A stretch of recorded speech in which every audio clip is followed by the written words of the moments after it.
Hello everyone, welcome to our channel.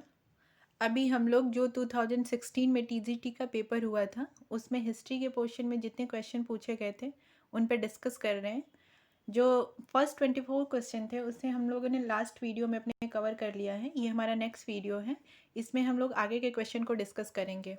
और हाँ, अगर आप टीजीटी में हिस्ट्री सब्जेक्ट ले रहे हैं या हिस्ट्री और ज्योग्राफी अगर आपका सब्जेक्ट है तो आप हमारे व्हाट्सएप ग्रुप से जुड़ सकते हैं। उसका डिस्क्रिप्शन बॉक्स में उसका लिंक दे दिया जाएगा, वहाँ से आप हमारे उस ग्रुप में ऐड हो सकते हैं। ठीक है, हम अपने क्वेश्चन पे आते हैं।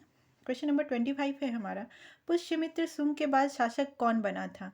Option A Agnimitra, option B सुजेस्ट, ऑप्शन सी वज्रमित्र या ऑप्शन डी देवभूति। तो इसका राइट आंसर हो जाएगा ऑप्शन ए अग्निमित्र। पुष्यमित्र शुंग की मृत्यु के पश्चात उसका पुत्र अग्निमित्र शुंग वंश का शासक बना था। अपने पिता के शासनकाल में वह विदिशा का उपराजा था। इसने कुल 8 वर्षों तक शासन किया। नेक्स्ट क्वेश्चन है, ग्वालियर के निकट बाघ की गुफाएं निम्नलिखित में से किस युग की चित्रकला का प्रतिनिधित्व करती हैं? ऑप्शन ए मौर्य युग, ऑप्शन बी गुप्त युग, ऑप्शन सी कुषाण युग या ऑप्शन डी राजपूत युग। तो जो इसका राइट आंसर हो जाएगा ऑप्शन बी गुप्त युग से रिलेटेड हैं ये गुफाएं। ग्वालियर एमपी में पड़ता है और तो बाघ की गुफाएं भी ऑब्वियस सी बात है एमपी में ही है। ठीक है, बाघ की गुफाएं गुप्त युग की चित्रकला का प्रतिनिधित्व करती हैं। बाघ की गुफाएं बौद्ध धर्म से संबंधित है। हो सकता है नेक्स्ट एग्जाम में ये भी पूछ दिया जाए कि बाघ की गुफाएं जो हैं वो किस धर्म से संबंधित हैं। अजंता के समान, यानी कि अजंता भी जो है वो बौद्ध धर्म से ही रिलेटेड है, अजंता की गुफाएं भी के समान बाघ की चित्रकला भी प्रशंसनीय है। बाघ की चौथी तथा पांचवी गुफा को संयुक्त रूप से रंग महल कहा जाता है। देखिए, रंग महल अगर हमें दे देता है और ऑप्शन में अगर मौर्य काल दे देता है तो मोस्ट प्रोबेबली लोग मुगल वंश में ही लगा के आएंगे, लेकिन ये जो रंग महल है वो गुप्त युग से रिलेटेड है। ठीक है, यहाँ से कुल 9 गुफाएं प्राप्त हुई हैं। नेक्स्ट क्वेश्चन है हमारा, निम्नलिखित में से कौन सा शासक मामूलक वंश का था? Option A Alauddin Khilji, option B Ibrahim Lodi, option C Balban, option D Mohammad Ghori. तो जो इसका राइट आंसर हो जाएगा ऑप्शन सी बलबन। ठीक है, नेक्स्ट क्वेश्चन है हमारा, इब्न बतूता प्रसिद्ध मुस्लिम अन्वेषक जो कि मोहम्मद बिन तुगलक के शासनकाल में भारत आया था, वह किस देश का था? Option A Afghanistan, option B Morocco, option C Iraq या ऑप्शन डी ईरान। तो जो इसका राइट आंसर हो जाएगा ऑप्शन बी मोरक्को। ठीक है, नेक्स्ट क्वेश्चन है हमारा, निम्नलिखित में से किसने 1613 ईस्वी में सूरत में अंग्रेजों द्वारा कारखाना स्थापित करने के लिए फरमान जारी करते हुए जहांगीर को प्रभावित किया था? ऑप्शन ए अंग्रेजों और पुर्तगालियों के बीच का समन्वय, ऑप्शन बी मुगल वंश को पुर्तगालियों को बाहर निकालने के लिए गुप्त नौसैनिक की सहायता, ऑप्शन सी नूरजहां को भारी रिश्वत या ऑप्शन डी अंग्रेजों द्वारा पुर्तगालियों के नौसैनिक स्क्वाड्रन की हार। तो जो इसका राइट आंसर हो जाएगा ऑप्शन डी अंग्रेजों द्वारा पुर्तगालियों के नौसैनिकों के स्क्वाड्रन की हार। ठीक है, नेक्स्ट क्वेश्चन है, महान मुगल साम्राज्य के संस्थापक बाबर ने अपना वंश से जोड़ा था? पिता के वंश से तैमूर और माता के वंश से चंगेज खान। ऑप्शन बी पिता के वंश के चंगेज खान और माता के वंश से तैमूर। ऑप्शन सी पिता और माता के वंश से चगताई तुर्क। ऑप्शन डी पिता और माता के वंश से मंगलाई। तो जो इसका राइट आंसर हो जाएगा, बाबर जो था वो पिता के वंश से तैमूर था और माता के वंश से चंगेज वंश का था। ठीक है, तो इसका राइट आंसर हो जाएगा ऑप्शन ए। बाबर का पूरा नाम जहीरुद्दीन बाबर था। उसका जन्म 14 फरवरी 1483 ईस्वी को अंदीजन में हुआ था। उसके पिता का नाम उमर शेख मिर्जा तथा माता का नाम कुतुगुल निगार था। पितृपक्ष की ओर से बाबर तैमूर था तथा मातृपक्ष की ओर से चंगेज खां का 14वां वंश था और पितृपक्ष की तरफ से तैमूर का 5वां वंशज था। ठीक है, नेक्स्ट क्वेश्चन है हमारा, फिरोज शाह तुगलक के शासनकाल में निम्नलिखित में से कौन सा कर युद्ध के दौरान प्राप्त लूट के माल का 1/6? देखिए, कर से रिलेटेड एक क्वेश्चन आपके एग्जाम में जरूर पूछे जाएंगे। ऑप्शन ए खैराज, ऑप्शन बी खम्स, ऑप्शन सी जक़ात या ऑप्शन डी जजिया। तो जो इसका राइट आंसर हो जाएगा ऑप्शन बी खम्स। फिरोज शाह तुगलक के शासनकाल में खम्स एक प्रकार का कर था जिसमें लूट में प्राप्त धन में सैनिकों का हिस्सा रहता था। फिरोज के काल में राज्य के लूट के माल का 1/6 हिस्सा ही प्राप्त होता था। ठीक है। नेक्स्ट क्वेश्चन है, अष्टप्रधान जो कि शिवाजी के मराठा साम्राज्य के प्रशासन में सहायता करते थे, के संदर्भ में निम्न में से कौन सा केंद्रीय प्रशासन के प्रभारी थे? Option A Moro Trimbak Pingle, option B Ramchandra Nilkanth Majumdar, option C Anati Datte, या ऑप्शन डी दत्ताजी त्रिम्बक वाकनीस। तो जो इसका राइट आंसर हो जाएगा ऑप्शन ए मोरो त्रिम्बक पिंगले। अष्टप्रधान जो शिवाजी के मराठा साम्राज्य के प्रशासन में सहायता करते थे, इसमें मोरो त्रिम्बक पिंगले केंद्रीय शासन के प्रभारी थे। अब इसमें ये क्वेश्चन भी पूछ दिया जाता है कि अष्टप्रधान जो थे वो किससे संबंधित थे, तो ये शिवाजी के शासनकाल से संबंधित थे। ठीक है। नेक्स्ट क्वेश्चन है, निम्नलिखित में से किस मामले में बी डी सावरकर को 1911 में अंडमान और निकोबार द्वीप समूह की कुविख्यात सेकुलर जेल में आजीवन भेजे जाने की सजा सुनाई गई थी?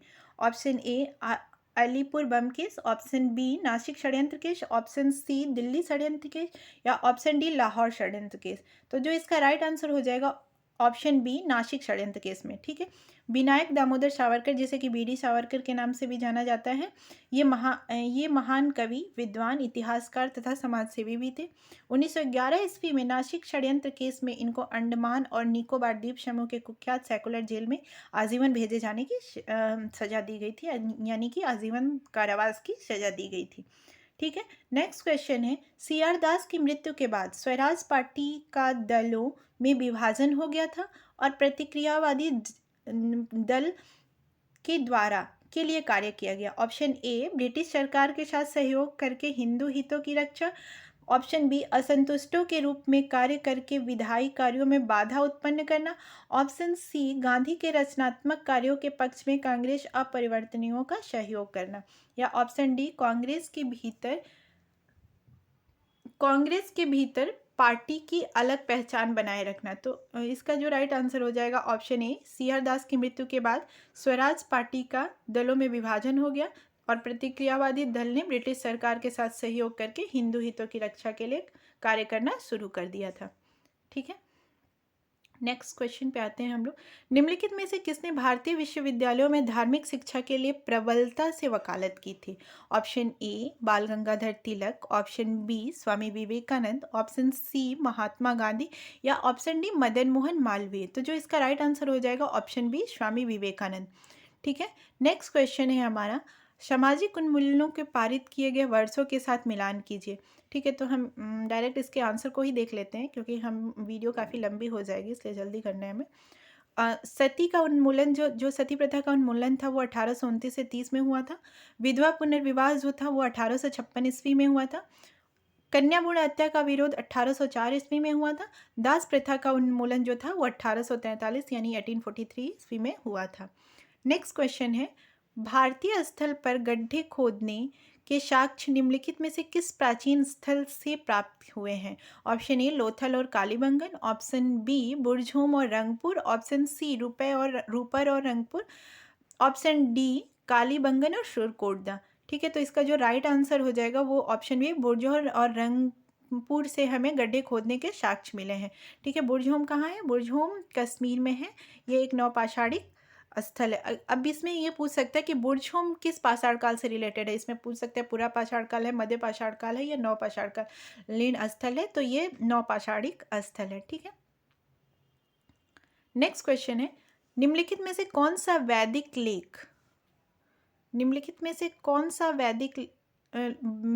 लेख जो है पहली बार पुनर्जन्म के सिद्धांत की प्रणालिकता को व्याख्या देता है? ठीक है। Option A Chandogya Upanishad, option B Mundaka Upanishad, option C Shatapatha Brahmana, या ऑप्शन डी बृहदारण्यक उपनिषद। तो जो इसका राइट आंसर हो जाएगा वो छांदोग्य उपनिषद है, जिसमें पहली बार पुनर्जन्म के सिद्धांत की जो प्रामाणिक व्याख्या मिलती है। ठीक है। नेक्स्ट क्वेश्चन ये काफ़ी इंपॉर्टेंट है, ये टीजीटी के अलावा भी बहुत एग्जाम में पूछा गया है। अब निष्क निम्नलिखित में से किस काल में विनिमय के माध्यम के रूप में प्रयुक्त होता था? ऑप्शन ए वैदिक काल, ऑप्शन बी मौर्य काल, ऑप्शन सी गुप्त काल, या ऑप्शन डी संगम काल। तो ये इसका जो राइट आंसर हो जाएगा, वैदिक काल में व्यापार का माध्यम वस्तु विनिमय था। निष्क एक स्वर्ण खंड था जिसका प्रयोग लेन देन के लिए होता था। ठीक है। नेक्स्ट क्वेश्चन है, निम्नलिखित में से कौन से कार्य अशोक अशोक द्वारा नियुक्त राजूक निष्पादित करते थे? ऑप्शन ए राजस्व कार्य, ऑप्शन बी न्यायिक कार्य, ऑप्शन सी धार्मिक कार्य, ऑप्शन डी सैन्य कार्य। तो जो इसमें राइट आंसर हो जाएगा ऑप्शन बी न्यायिक कार्य। ठीक है, नेक्स्ट क्वेश्चन है प्रशस्ति का अर्थ क्या होता है? ठीक है, बहुत सारी प्रशस्तियां मिली हैं जैसे प्रयाग प्रशस्ति एंड ऑल। ठीक है, तो ऑप्शन ए एक शिलालेख था, एक तांबे की तस्तरी थी, यह धातु की तस्तरी एक राजसी चार्टर था, ऑप्शन डी राजा की स्तुति। तो जो इसका राइट आंसर हो जाएगा ये राजा की स्तुति, यानी कि ऑप्शन डी सही है। ठीक है, नेक्स्ट क्वेश्चन है निम्नलिखित में से कौन सा युग्म सही है? एलोरा की गुफाएं राष्ट्रकूट वंश, महाबलीपुरम पल्लव, खजुराहो चंदेल, एलिफेंटा मौर्यकाल। तो जो एलोरा है वो राष्ट्रकूट करेक्ट है, महाबलीपुरम पल्लव वंश से रिलेटेड है सही है, खजुराहो चंदेल वंश से रिलेटेड है, ये संबंध सही है। लेकिन जो एलिफेंटा की गुफाएं हैं ये मौर्य काल से नहीं है, तो इसका रॉन्ग आंसर हो जाएगा ऑप्शन डी। ठीक है, बम्बई से समुद्र में 7 मील उत्तर पूर्व की दूरी पर एलिफेंटा नामक छोटा सा द्वीप स्थित है। यहाँ 2 पहाड़ियाँ हैं जिनके बीच में ये संकरी घाटी है। ठीक है, पहले इस स्थान का नाम पुरी था, यह कोंकण के मौर्यों की राजधानी थी। एलिफेंटा की पहाड़ी से 5 गुफाएं प्राप्त होती हैं जिनके समय 5वीं-6वीं शताब्दी ईस्वी है। इनमें हिंदू धर्म से संबंधित मूर्तियां, विशेषकर शिव मूर्तियां प्राप्त हुई हैं। इसमें त्रिमूर्ति शिव की प्रतिमा सबसे प्रसिद्ध है। ठीक है, नेक्स्ट क्वेश्चन पे आते हैं। निम्नलिखित में से कौन सा वाक्य असत्य है? ऑप्शन ए सिकंदर लोदी ने आगरा की स्थापना की, ये सही है। ऑप्शन बी हरिहर प्रथम ने दक्षिण के विजयनगर राजवंश की स्थापना की, ये भी सही है। हरिहर और बुक्का ने विजयनगर साम्राज्य की स्थापना की थी। ऑप्शन सी बलबन ने कुतुब मीनार का निर्माण पूर्ण करवाया था, ये रॉन्ग आंसर हो जाएगा हमारा। और ऑप्शन डी सभी सही है, तो सभी सही तो हो ही नहीं सकता। तो इसमें जो असत्य है ऑप्शन सी बलबन ने कुतुब मीनार का जो निर्माण है उसे पूर्ण नहीं कराया था। ठीक है, इसका जो इसे जो पूर्ण कराया था वो इल्तुतमिश ने इसका जो निर्माण है उसे पूर्ण कराया था। ठीक है, नेक्स्ट क्वेश्चन है निम्नलिखित में से किसे दक्कन क्षेत्र में गुरीला युद्ध नीति का प्रणेता कहा जाता है? Option A Shivaji, option B Shahaji Bhosale, option C Malik Ambar, option D Maloji Bhosale. तो जो गोरिल्ला युद्ध था इसका प्रारंभ के प्रणेता जो थे वो मलिक अंबर को भी कहा जाता है, और गोरिल्ला युद्ध के लिए शिवाजी भी काफ़ी फेमस थे। ठीक है, नेक्स्ट क्वेश्चन है निम्नलिखित में से दिल्ली सल्तनत के शासक ने स्वयं को सिकंदर ए शानी घोषित किया था? Option A Balban, option B Kaiqubad, option C Alauddin Khilji, option D Firoz Shah Tughlaq. तो जो सिकंदर ए शानी की उपाधि जिसने धारण की थी वो अलाउद्दीन खिलजी था, इसलिए इसका राइट आंसर हो जाता है ऑप्शन सी। ठीक है, क्वेश्चन नंबर 46 है रैयतवारी व्यवस्था जो कि ब्रिटिश राज्य के कुछ भागों में शुरू की गई थी, कृषि भूमि में कृषकों के राजस्व एकत्रित करने की 2 मुख्य प्रणालियों में से एक थी। ठीक है, यह मूल रूप से के द्वारा शुरू की गई थी। तो जो इसका राइट आंसर हो जाएगा ऑप्शन बी शेरशाह सूरी के द्वारा ये शुरू कराया गया था। ठीक है, शेरशाह ने सुधारों में सबसे अधिक महत्व राजस्व संबंधी सुधारों को दिया था। ठीक है, राज्य की आय का मुख्य स्रोत भूमि कर अथवा लगान था, इसलिए शेरशाह किसानों की भलाई में ही राज्य की भलाई मानता था। शेरशाह की भू राजस्व व्यवस्था मुख्यतः रैयतवाड़ी थी, जिसमें किसानों से प्रत्यक्ष संपर्क किए जाते थे। नेक्स्ट क्वेश्चन है कौन से चिश्ती सूफी संत को चिरागे देहलवी के नाम से लोकप्रिय माना जाता है? Option A Nizamuddin Auliya, option B Sheikh Nasiruddin Mohammad, option C Qutbuddin Bakhtiyar Kaki, option D उक्त में से कोई नहीं। तो जो चिरागे देहलवी के नाम से जाना जाता है उसे शेख नसीरुद्दीन महमूद को जाना जाता है। ठीक है, नेक्स्ट क्वेश्चन है निम्नलिखित में से किसने 1909 में lieutenant colonel sir William Curzon Wyllie पर भारतीय स्वतंत्रता आंदोलन में क्रांति के प्रथम कार्य के रूप में आक्रमण किया था? Option A Madanlal Dhingra, option B Hardayal, option C Udham Singh, option D Roshan Singh. तो जो मदन लाल धिंगार थे उन्होंने 1909 में lieutenant colonel sir William Curzon Wyllie पर भारतीय स्वतंत्रता आंदोलन के मध्य में प्रथम आक्रमण किया था। ठीक है, नेक्स्ट क्वेश्चन है निम्नलिखित में से किस सत्र में 1916 में पृथक निर्वाचन क्षेत्र की स्वीकृति में कांग्रेस द्वारा मुस्लिम लीग की रियायत दी गई थी? Option A Calcutta, option B Lucknow, option C Allahabad या ऑप्शन डी लाहौर। तो जो इसका राइट आंसर हो जाएगा ऑप्शन बी लखनऊ। ठीक है, इसको सही क्रम में व्यवस्थित करना है। अभी ऐसे क्वेश्चन आयोग खूब पूछ रहा है, तो हमें जहाँ तक उम्मीद है कि टीजीटी और पीजीटी में भी ऐसे प्रश्नों की संख्या ज़्यादा होगी, जिसमें कि ऑर्डर वाइज उसे मतलब सेट करना होगा आप लोग को। ठीक है। अ, इसमें पूछा है तो इसमें सबसे पहले हुआ था एल्बर्ट बिल, जो कि 1883 ईस्वी में हुआ था। उसके बाद पार्लियामेंटो सुधार हुआ, जो कि 1909 ईस्वी में हुआ। उसके बाद रैलेट एक्ट हुआ था, जो 1919 में हुआ था। उसके बाद गांधी इरविन पैक्ट हुआ था, जो कि 1931 ईस्वी में हुआ था। ठीक है। नेक्स्ट क्वेश्चन है, उर्दू कवि जो द्वितीय और तृतीय गोलमेज सम्मेलन दोनों में प्रतिनिधित्व किए थे, वो कौन थे? तो इसमें मोहम्मद इकबाल थे, जो तृतीय और द्वितीय गोलमेज सम्मेलन में भाग लिए थे। ठीक है। नेक्स्ट क्वेश्चन है, निम्नलिखित में से कौन सा प्राचीन भारत में एक उपकरण परंपरा से नहीं जुड़ा है? Option A Mousterian, option B Acheulian, option C Oldowan, option D Grotian. तो इसका जो राइट आंसर हो जाएगा ऑप्शन डी ग्रॉशियन। ठीक है। नेक्स्ट क्वेश्चन पे आते हैं हम लोग। निम्नलिखित में से कौन सा ईसा पूर्व युग में प्राचीन भारतीय इतिहास की एक घटना नहीं है? ऑप्शन ए इंडो ग्रीक साम्राज्य की स्थापना, ऑप्शन बी विक्रम संवत का आरंभ, ऑप्शन सी चतुर्थ बौद्ध संगीत, और ऑप्शन डी खारवेल का हाथी गुफा अभिलेख। तो इसमें जो रिलेटेड नहीं है वो ऑप्शन सी है चतुर्थ बौद्ध संगीति। चतुर्थ बौद्ध संगति जो कनिष्क के काल में हुई थी, कुंडल वन में कनिष्क ने चौथी बौद्ध संगति कराया था। नेक्स्ट क्वेश्चन है, ऋग्वेद संहिता में 1/4 ऋचाएं को निर्देशित करती हैं।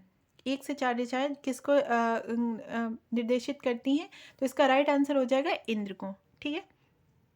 नेक्स्ट क्वेश्चन है, जैन धर्म में एक पृथक संप्रदाय के रूप में श्वेतांबर की स्थापना की गई थी। तो इसका राइट आंसर हो जाएगा वल्लभी में की गई थी। ठीक है।